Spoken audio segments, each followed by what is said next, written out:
Hello everyone, peace of the Lord Jesus Christ with everybody. We are continuing talking about the Satanic verses, and we made the first video and this is the second video. We did talk about Mr. Salman Rushdie, the hero, who was the first who exposed Islam in the West, maybe in his time, but there is many who exposed Islam before that, long time before him, but he was a hero really, because in the West he was one of his time. Now let us see that Salman Rushdie, he did not make any claim, he was just reading from Muslim books. This is tafsir.com website and this is the tafsir of Al-Jalalain. You will see them in there saying that Satan cast into his recitation what is not from Quran, but which those whom he prophet had been sent would find blessing. The prophet has during assembly of the man, etc. They are saying when he was reciting or saying or whatever the surah of Surah An-Najm 53:19 to 20, the prophet he added as a result of what? Let us see result of what? Satan casting them into his tongue without the prophet being aware of it. Wow, this is really a disaster. Do you know, guys, why? Because if the prophet is not aware what he is saying, God knows how many verses Satan he did say. How we know how many and for how long Satan was casting verses and words in the mouth of Muhammad without the prophet knowing. You got the point?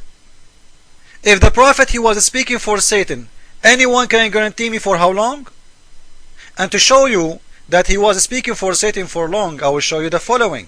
And by the way, before I show you, when the book of Salman Rushdie called Satanic verses, did Salman Rushdie he did lie?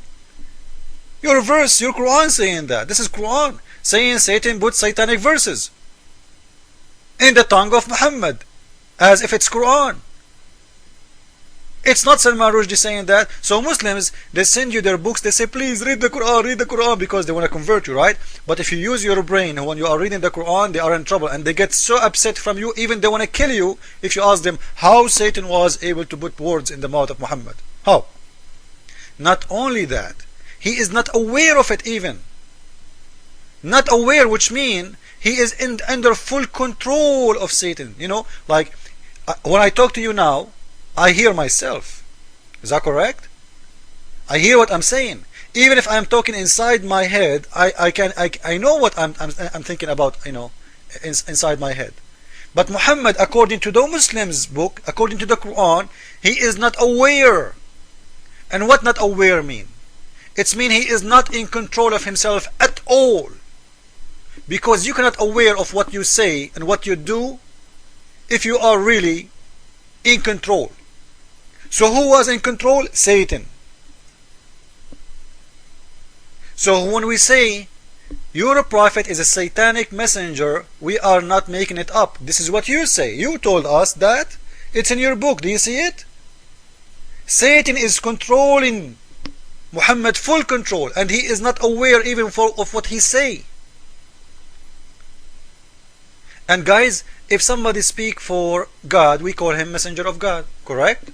Because messenger of God is someone who speak for God. Okay. If someone speak for Satan, what we call him? Messenger of Satan. And this is a verse from your Quran saying Muhammad was speaking verses from Satan. So he's what? He's messenger of Satan.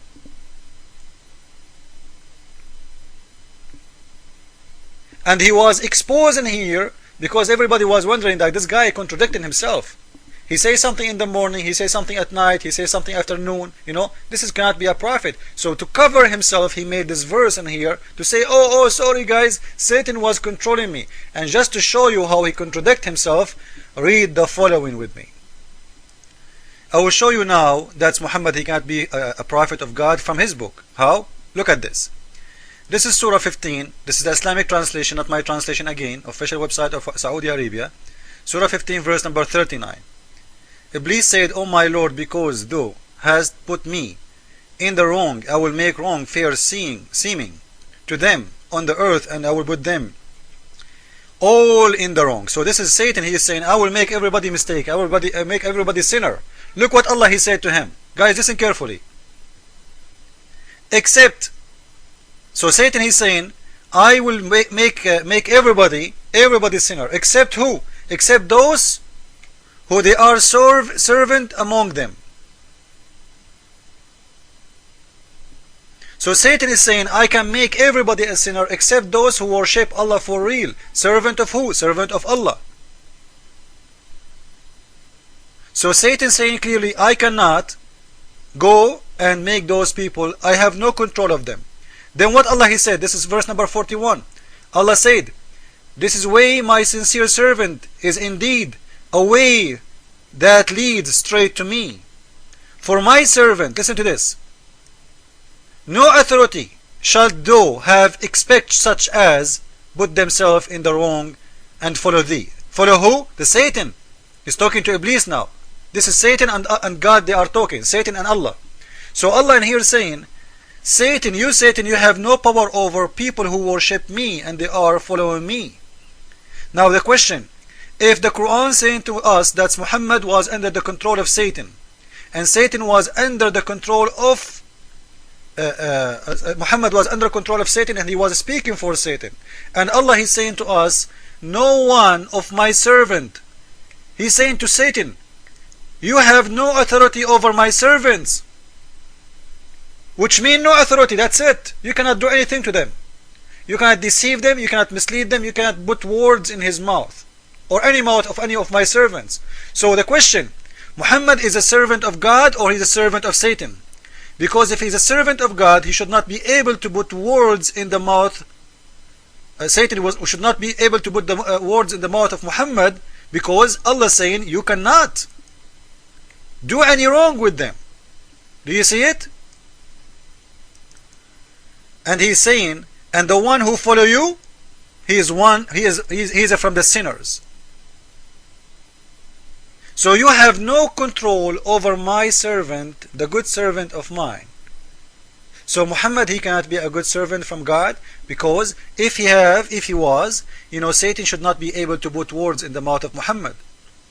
And this is again Surah 15.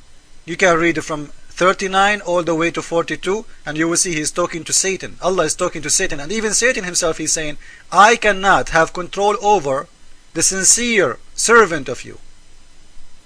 He have no power over the sincere servant. So how Satan was able to have power over Muhammad if he was a sincere? This is a contradiction to the Quran.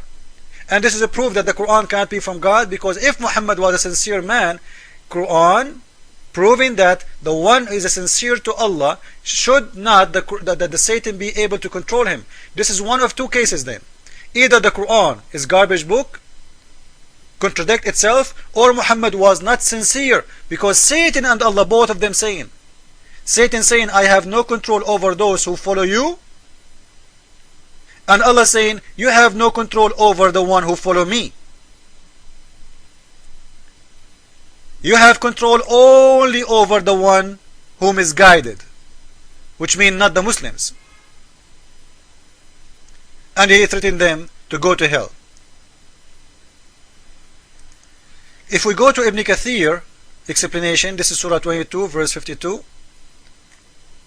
official government website of Saudi Arabia, you will see that the Prophet not only he got words as Quran from Satan, no, he did bow down to the three daughters of the moon god. And he said to the Muslims, and he said to everybody around him, it's a must for all of us to appraise the three daughters of the moon god, Manat, Wallat, Wal-Udda, the third one. And then the infidel says, wow, this is great, he's appraising our lords. And he bowed down. He bowed down to who? To the Lat wal Uzza, because he is mentioning their names. And they bow down with him. Who? The pagans. Pagans will not bow down to any god except their God. So Muhammad, he bowed down to their God, and they bow down with him to the three daughters of the moon god. So Muhammad not only was controlled by putting words in his tongue, he was controlled physically, because bowing down to the three daughters of the moon god, proving to us that he was controlled, full control, tongue and physic control. And to show you more about the physic control, let us go more and see. This is Sahih al-Bukhari, The Prophet used to imagine himself having sex with his wives, but he never did. And we showed you the hadith before. The Prophet used to imagine himself doing things, but he never did. So the man, he was living in a full illusion, full control of Satan. And this is proven to us that he cannot be a prophet of God, because Satan, he said, I have no control over the good followers of you, Allah. And Allah, he said, you have no control over my followers, you Satan. So Muhammad, he cannot be a follower of a real God, because if this is true, the Quran is a true book, he should not be able, the Satan should not be able to control Muhammad, full control. This is why we say Islam is false, I cannot be from God. If you have more questions, please let me know. Jesus is Lord, Islam is false. Ameen.